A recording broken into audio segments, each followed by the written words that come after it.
Olá para você que nos acompanha aqui pela Rádio da Defensoria, eu sou Rui Silva, seja muito bem-vinda e bem-vindo a mais uma edição do programa Entrevistas DPE.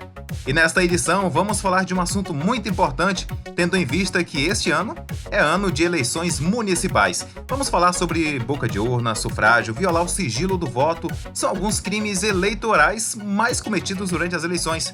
E você vai ficar por dentro aqui neste bate-papo no programa Entrevistas DPE. E claro, para tirar as nossas dúvidas, Nasser Hamid, que é analista judiciário, né, vai esclarecer algumas questões para a gente. Seja muito bem-vindo, Nasser. Obrigado, Rui. É uma honra. E para começar esse nosso bate-papo, já começa, Nasser, explicando para a gente em detalhes o que configura a captação ilegal de sufrágio. Captação ilegal de sufrágio, também chamada de corrupção eleitoral. Corrupção eleitoral é no aspecto criminal. Nada mais é do que a compra de votos. Isso é um crime previsto pelo Código Eleitoral com previsão de pena, né? Tanto para quem compra o voto, assim por dizer, como para quem vende, né? Ele é um crime sério porque ele afronta a liberdade do voto, né? Interfere na liberdade do voto e é contra a democracia, portanto, porque o voto tem que ser livre, consciente, sem qualquer influência externa. Está na consciência do eleitor, naquilo que ele entende que é melhor. Para o governo, para a legislatura, enfim, para o poder estatal, para a distribuição do poder do Estado. Muito bem. E eu posso agora citar alguns exemplos aqui, Nasser. Por exemplo, você sabe que muitas pessoas, infelizmente, usam a justificativa de que precisam, sei lá, de algum objeto, alguma coisa dentro de casa, algum material de construção, qualquer coisa, e aí já justificar se o fulano me ajudou, eu vou ajudar em troca. Isso já caracteriza um crime, né, Nasser? Infelizmente caracteriza, acontece isso. Pode acontecer. Então caracterizará o crime. Quais são alguns exemplos, por exemplo, comuns de o que eu estou falando, né? Doação, oferecimento, promessa de entrega de bens, né? Vantagens pessoais que se enquadram como captação ilegal de sufrágio. Eu citei a questão de material de construção, alguma coisa. E aí, para não ficar explícito que é compra de votos, eu já vou falar logo assim, aí a pessoa diz que não, porque eu conheço fulano, ele me ajudou, eu vou ajudá-lo.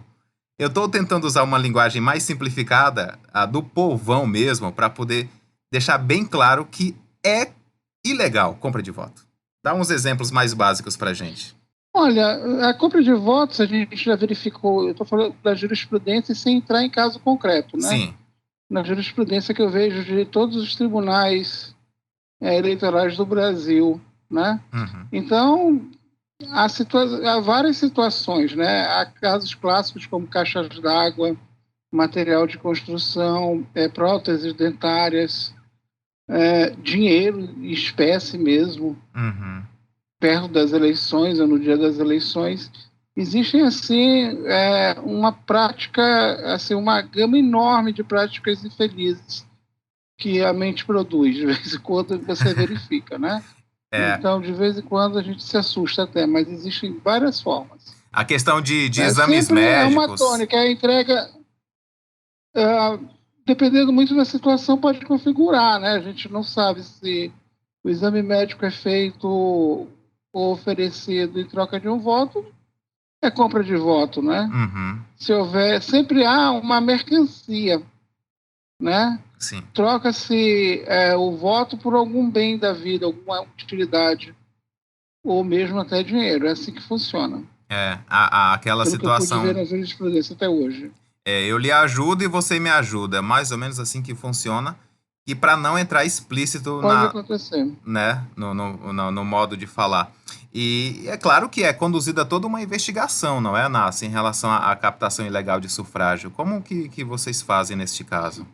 Nesse caso, há legitimados para entrar com a ação, né? Há o Ministério Público, que tem uma atuação sempre muito relevante, né? Os candidatos também, às vezes, umas vezes não, muitas vezes, têm o interesse em denunciar, em acionar, em dar notícia crime, né?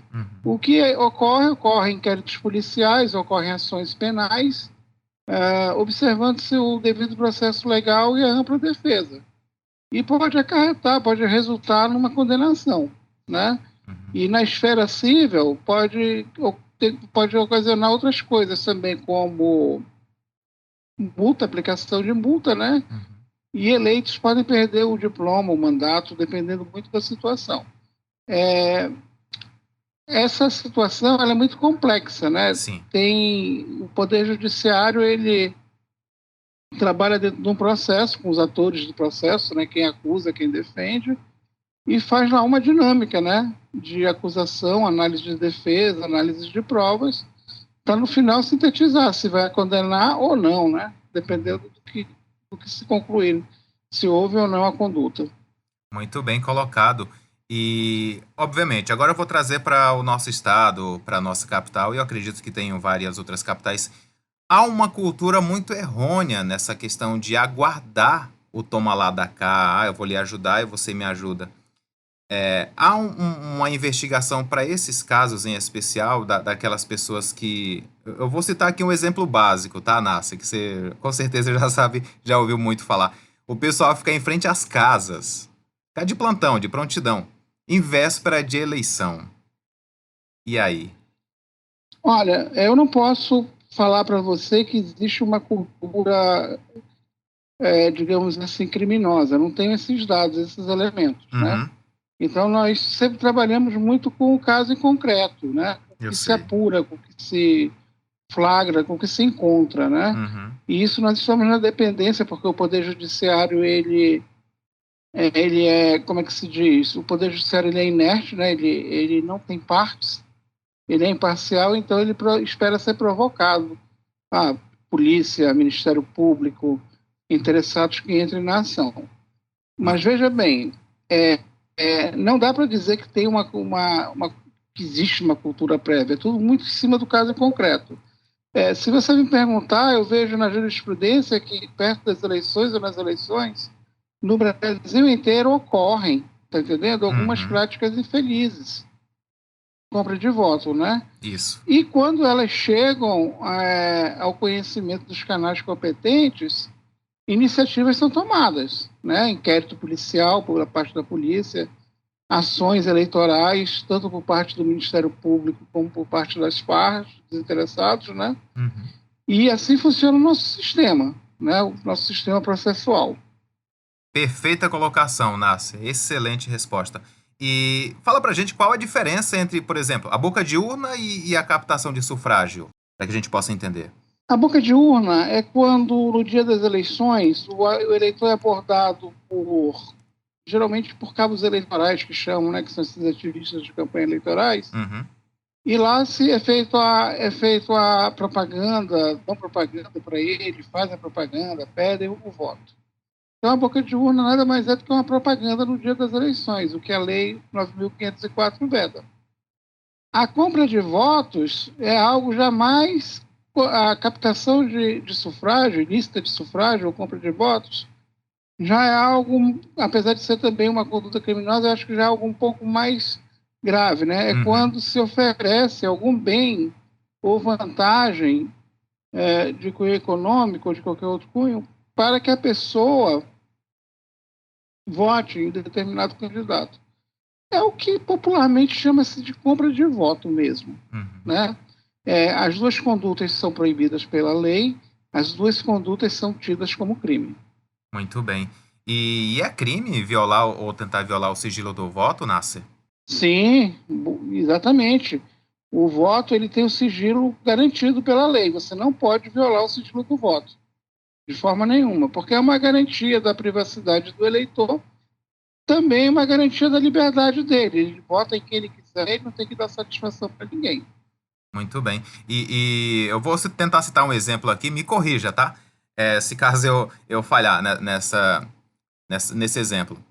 Eu voto no meu determinado candidato, eu saio lá na frente da escola, do local de votação, tem bastante pessoas e eu vou me exaltar dizendo que eu votei no fulano, expondo o meu para poder tentar induzir o próximo colega que ainda vai votar, independente de quem seja. Isso é crime, Nasser?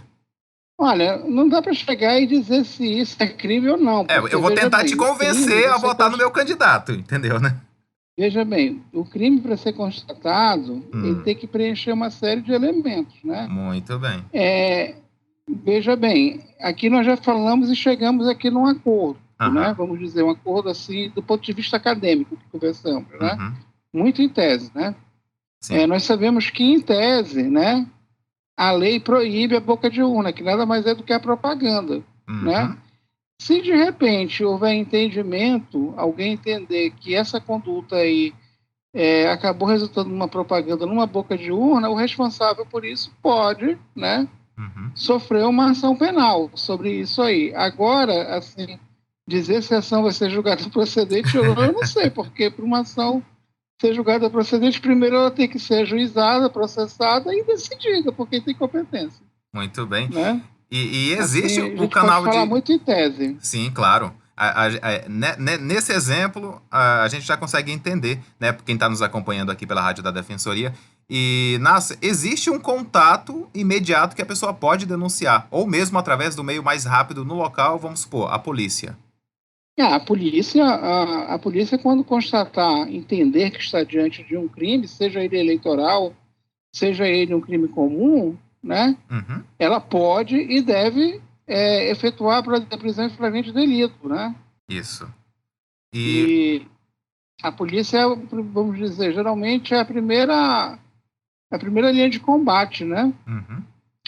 Existem também outras situações, né? Você pode comunicar para o Ministério Público, você pode usar o sistema Pardal da Justiça Eleitoral, que é um app que você consegue no site do Tribunal Superior Eleitoral, onde você pode fazer denúncias nesse sistema Pardal, denúncias que eu digo da notícia, né? Uhum. Daquilo que você entende ser crime, né? Muito bem. Existe toda uma... Geralmente, aí podemos falar em cultura geral, né? Aham. Quando existe um crime, né, a sociedade abomina.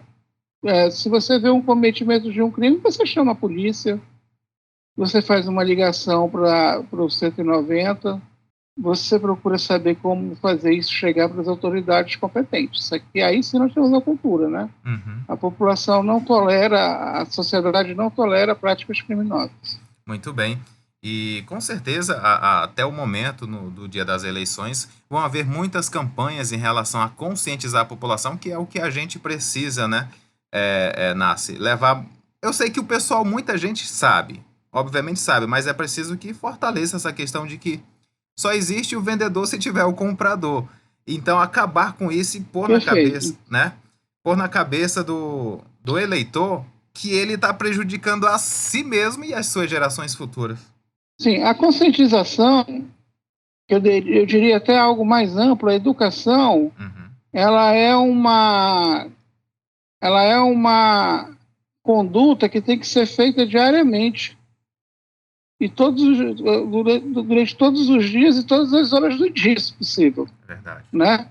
E em todos os meios, família, internet, rádios, aonde puder ser dada uma palavra, né? Sempre no sentido que o voto tem que ser consciente, o voto tem que ser livre e o voto não pode ser comprado, negociado e ser objeto de crimes, né? Uhum. Porque se isso for, nós vamos sentir na formação, nós vamos sentir no futuro, não tem Sentir no futuro, como. com certeza.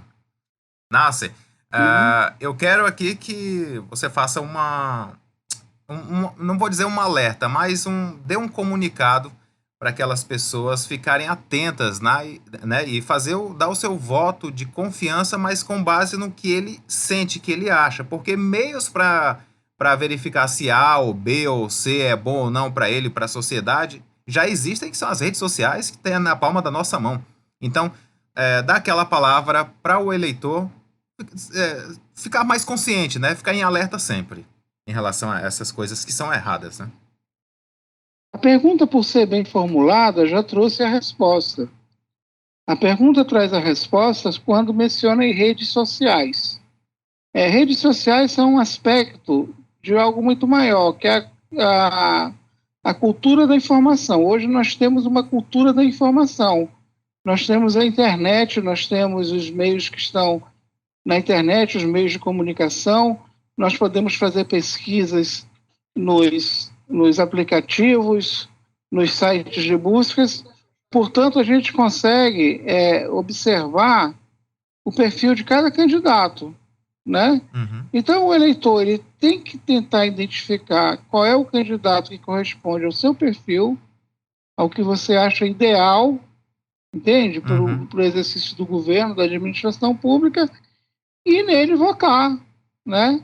Simplesmente baseando-se no seu juízo, na sua convicção, naquilo que ele acha. Hoje é possível, você pode pesquisar, você tem como conseguir isso aí bem rápido, né? É Isso aí verdade. também esquecendo dos meios tradicionais, né? Porque pode se informar, pode observar, pode fazer leitura de jornais, leitura de notícias, leituras de programas, de Puxar todo o propostas, está tudo histórico da aí, tem uma pessoa é campanha fácil. eleitoral, Uhum. o histórico, né? Então a pessoa tem que, com base nisso, uma ideia do que quer, do que pensa que quer para o seu país, para a sua cidade, né? Uhum. E ali escolher quem se adequa ao seu perfil. Ah, assim, por favor, longe de outras influências, como compra de voto ou qualquer outra situação que seja criminosa, que prejudique, né, a liberdade do voto, a liberdade de consciência do eleitor. Exato. E o eleitor é livre para decidir ele mesmo sem ter influência de terceiros, de ninguém. Ele mesmo decide o que O ele vai eleitor é fazer. livre, decide, o voto dele é sigiloso, Uhum. não tem como se descobrir em quem ele votou, ele pode votar livremente, né? Uhum. Ele também não é obrigado a dizer em quem ele votou ou em quem ele pretende votar, né? Ele Uhum. está completamente livre. O eleitor tem um poder muito grande na questão do voto. Perfeitas colocações. Muito obrigado, Nasser Hamid, que é analista judiciário, está com a gente no programa Entrevistas DPE e com certeza voltará mais vezes, viu, Nasser? Muito obrigado por sua participação com a gente, suas considerações. Obrigado, Rui. Foi uma honra e a Justiça Eleitoral agradece a oportunidade de poder levar esclarecimentos para a população, para a sociedade. E, mais uma vez, agradeço. Muito bem. E para saber mais sobre seus direitos, justiça e cidadania, acesse os canais de comunicação da Defensoria Pública Roraima. Eu sou Rui Silva e até a nossa próxima edição do programa Entrevistas DPE.